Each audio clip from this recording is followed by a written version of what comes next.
Hello good morning everybody. I hope आप लोग बहुत अच्छे होंगे। सो आज के वीडियो के अंदर हम क्या डिस्कस करने वाले हैं वो आप टाइटल देख के ऑलरेडी समझ गए होंगे कि हम वर्जिनिटी के रिगार्डिंग डिस्कस करने वाले हैं। कुछ मिथ और कुछ जो ये हमारा जो ब्लड कैप्सूल होता है जिसको क्या बोलते हैं कि आप अपनी वर्जिनिटी को रिस्टोर कर सकते हो, तो उस चीज़ के रिगार्डिंग डिस्कस करेंगे। सो मेरी एक फीमेल सब्सक्राइबर का मेरे पास मैसेज आए थे पर्सनली एंड कमेंट भी आया था कि दी क्या हम इन चीज़ों को यूज़ कर सकते हैं, और अगर यूज़ करते तो क्या इनका कोई साइड इफ़ेक्ट है या फिर इनसे इन फ्यूचर कोई प्रॉब्लम तो नहीं हो जाएगी। जो हमारा वर्जिनिटी कैप्सूल वगैरह जो अमेजोन वगैरह पे हमें मिल रहे हैं, सो उसको यूज़ कर सकते हैं या नहीं यूज़ कर सकते हैं। तो पहले मैं आपको क्लियर कर देती हूँ कि बेसिकली वर्जिनिटी क्या होती है, जो मैंने अपने फर्स्ट एपिसोड के अंदर भी डिस्कस किया था। लिंक डिस्क्रिप्शन बॉक्स में मिल जाएगा कि वर्जिनिटी क्या होती है। जब हम मतलब चाहे लड़का हो या लड़की हो, अपनी लाइफ के अंदर फर्स्टली कोई भी सेक्सुअल एक्टिविटी करते हैं, इंटरकोर्स करते हैं, तो इंटरकोर्स होने के बाद हमने फर्स्ट टाइम इंटरकोर्स किया, उसी टाइम हमारी वर्जिनिटी है वो लूज हो जाती है। इसका किसी भी और चीज़ से कनेक्शन नहीं है कि भाई आपका हाइमन ब्रेक हो रहा है या और कोई भी फिजिकल चेंजेस नहीं। तो किसी भी लड़के की first sexual activity, first intercourse के दौरान अगर ब्लडिंग नहीं होती, तो बहुत सारे लोगों का ऐसा मिथ होता है कि वो प्योर नहीं है। मैं आप सभी लोगों को एक चीज़ क्लियर करना चाहूँगी। बहुत सारे लड़के ऐसे होते हैं जिनका बर्थ ही विदाउट हाइमन होता है, या बर्थ विदाउट हाइमन नहीं हुआ है तो जो फिजिकल एक्टिविटीज़ लाइक गेम्स वगैरह में होती हैं, रनिंग वगैरह करती हैं, साइकिलिंग करती है, तो ड्यूरिंग दिस भी उनका जो हाइमन है वो ब्रेक हो जाता है या लूज हो जाता है।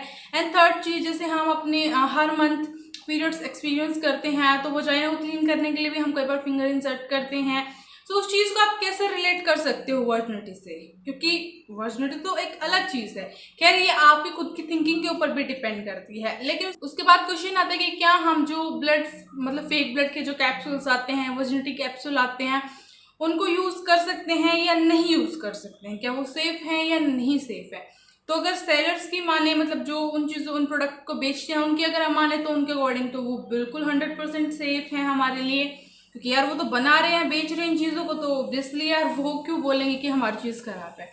सेकेंड, अगर हम गूगल के रिव्यूज़ वगैरह पे आते हैं, गूगल पे हम प्रॉपर उन चीज़ों पे सर्चिंग करते हैं, तो मोस्टली जगह पे यही है कि वो जो मतलब फेक ब्लड के कैप्सूल होते हैं वो कुछ मतलब हार्मफुल इफेक्ट नहीं दे के जाते हैं। लेकिन अगर हम प्रैक्टिकली सोचें अगर उन चीज़ों को, जैसे हमारे मार्केट में आई पिल वगैरह भी मिलती हैं, और पता नहीं क्या होता है, और भी बहुत सारे टैबलेट्स मिलती हैं प्रेगनेंसी को वो करने के लिए, स्टॉप वो करने के लिए, एमरजेंसी पिल्स जिनको बोलते हैं। सो अगर वो मिल रही हैं तो उनको बेचने वाले भी ये बोलते हैं कि ये तो सेफ़ है, इनको बेचने वाले भी बोलते हैं कि ये सेफ़ है। लेकिन अगर आप प्रॉपर डॉक्टर से कंसल्ट करोगे तो आपको पता लगेगा इस टाइप के टैबलेट्स वगैरह लेने से इन फ्यूचर आपको इनफर्टिलिटी की प्रॉब्लम हो सकती है। मीन्स इन फ्यूचर आपको प्रेग्नेंट होने के अंदर प्रॉब्लम हो सकती है। हो सकता है कि आप कंसीव ही ना कर पाओ, आपकी बॉडी के अंदर बहुत सारी कॉम्प्लिकेशंस हो सकती हैं।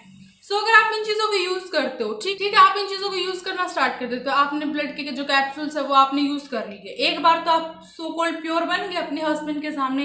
लेकिन इन फ्यूचर अगर आपको बाई चांस कोई साइड इफेक्ट हो जाता है, कोई आपको और प्रॉब्लम हो जाती है, इनफर्टिलिटी की प्रॉब्लम हो जाती है, फिर आप उनको क्या प्रूफ दोगे? आज आप उनको ये प्रूफ दे रहे हो कि मैं वर्जिन हूँ, कल फिर आप उनको ये प्रूफ दोगे कि यार अगर बेबी नहीं हो रहा है तो कि मैंने ऐसा कुछ नहीं किया था, या मेरी बॉडी के अंदर और कोई कॉम्प्लिकेशन नहीं है।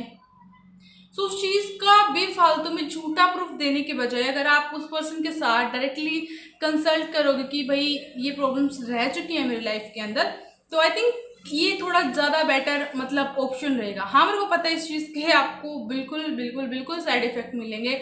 हो सकता है कि भाई बहुत सारे मतलब रिलीजन्स में ऐसा मानते हैं कि मतलब शादी वादी टूट जाती है, या और भी मतलब बहुत सारी प्रॉब्लम हो जाती है। देखो, हो सकता है एक पर्सन आपके साथ मतलब हो सकता है कि एक पर्सन की थिंकिंग आपके साथ ना मिलती हो, दो की ना मिलती हो, 10 की ना मिलती हो, लेकिन कोई एक पर्सन तो आपके लिए ऐसा मिलेगा जिसके लिए ये सारी चीज़ें मैटर नहीं करती हैं। क्योंकि देखो, अगर आपके साथ एक पर्सन इंटरकोर्स कर रहा है, ठीक है, चलो मान लिया आप किसी भी रीज़न की वजह से वर्जिन नहीं हो, आपके साथ वो पर्सन इंटरकोर्स कर चुका है और फिर बोला कि अरे तू तो वर्जिन नहीं है, तो भाई इंटरकोर्स करने के बाद अब तो तू भी वर्जिन नहीं है, सो तुम कैसे एक्सपेक्ट कर सकते हो? और वो वर्जन था या नहीं है, इस चीज का आपके पास क्या प्रूफ है? जब तक एक लड़की खुद किसी को ये चीज नहीं बताती है कि वर्जिन है या नहीं है, तब तक ऐसा कोई भी फॉर्मूला डिस्कवर नहीं हुआ है जिससे पता लग जाए कि लड़की वर्जिन है। एंड रही बात ब्लड की, सबको ब्लीडिंग नहीं होती है।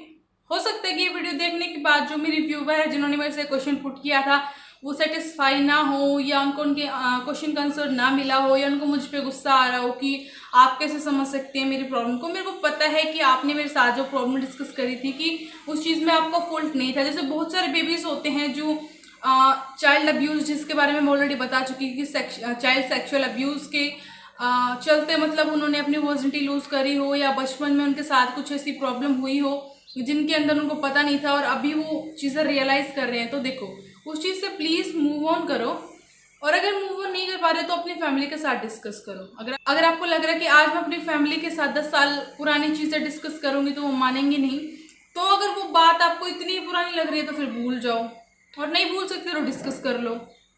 इतना ही हो सकता है। या फिर आपके हाथ में सिर्फ एक ही चीज़ है कि आज आप इन चीज़ों को रोक, मतलब खुद के साथ जो चीज़ें उनको तो नहीं रोक पाए, लेकिन और किसी बच्चे के साथ ये सारी चीज़ें ना हो, उसके लिए आप बच्चों को एजुकेट करना स्टार्ट कर सकते हो। मुझे पता है कि आप अगर इन चीज़ों को यूज़ नहीं करोगे, आप झूठ नहीं बोलोगे, तो आपको थोड़ी सी प्रॉब्लम हो सकती है। देखो, अगर आपने अकेले में कोई काम किया है और उसके साइड इफेक्ट आपको देखने को मिल रहे हैं, उसकी वजह से आप इतने सारे झूठ बोल रहे हो, अपनी बॉडी के साथ रिस्क ले रहे हो, उससे बेटर है कि आप सच ही बोल दो अपने पेरेंट्स को या उस पर्सन को। पेरेंट्स के साथ नहीं डिस्कस कर पा रहे तो उस पर्सन के साथ डायरेक्टली मीटअप करके उनको ये चीज़ें क्लियर कर दो। लास्ट में आप सभी को एक ही चीज़ बोलना चाहूँगी, अगर आप में से कोई पर्सन ऐसा सोच रहा है कि तुझे क्या पता कि इस चीज़ के बाद कितनी प्रॉब्लम क्रिएट होती हैं, कितनी गर्ल्स को ये चीज़ें फॉलो करने को मिलती हैं, और या फिर इन रिलीजन वगैरह के पंगों की वजह से या आसपास के मतलब सोशल प्रेशर की वजह से इतनी प्रॉब्लम्स होती हैं। तो मैं उन सभी बंदों को सिर्फ एक ही बात बोलना चाहूँगी, अगर आप इतना सोचते हो तो फिर बिफोर मैरिज इंटरकोर्स ही मत करो, और अगर इतना नहीं सोच रहे हो तो फिर ये वीडियो देख के जज मत करो। बाकी आप पे डिपेंड करता है कि आप क्या सोचते हैं। मुझे नहीं पता आपको इस वीडियो के अंदर से क्या चीज़ें समझ में आई होंगी, लेकिन अगर आपको कुछ समझ आया है तो मुझे कमेंट बॉक्स के अंदर बता सकते हो। कोई क्वेरी आपकी रह जाती है फिर भी, तो वो भी कमेंट बॉक्स के अंदर बता सकते हो, या फिर आप इंस्टाग्राम पे मुझे टेक्स्ट कर सकते हो @cleanketanus, सारे जो लेटर्स है वो स्मॉल में। और अगर आप ऐसे ही इन्फॉर्मेटिव वीडियोस देखना चाहते हैं तो मेरे चैनल को सब्सक्राइब कर सकते हैं। मेरे आपसे फिर मिलते हूँ किसी और वीडियो के साथ, किसी और इन्फॉर्मेटिव टॉपिक के साथ, किसी और स्किन केयर, हेयर केयर वगैरह की वीडियो के साथ।